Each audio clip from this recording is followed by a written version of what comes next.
എല്ലാത്തിനും കാവൽ നിന്ന എന്റെ ഈ കൈകളിലേക്കാ ആ ചോരക്കുഞ്ഞിനെ അവളുടെ അച്ഛൻ വച്ചു തന്നത്.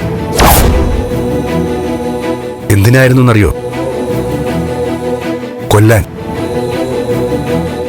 സിന്ധു, ഞാനത് ചെയ്തില്ല. ആ കുഞ്ഞു വളരട്ടെ എന്ന് ഞാൻ തീരുമാനിച്ചു. ഇന്നോളം ഒരു കുറവുമില്ലാതെ അവൾക്ക് വേണ്ടതൊക്കെ ഞാൻ ചെയ്തു. നീ എന്നെ കൊല്ലാക്കൊല ചെയ്തപ്പോ പോലും നീയാണ് ആ കുഞ്ഞിന്റെ അച്ഛനെന്ന് ഞാൻ വിളിച്ചു പറഞ്ഞില്ല. അതെന്റെ ഒരു കരുതൽ തന്നെയായിരുന്നു.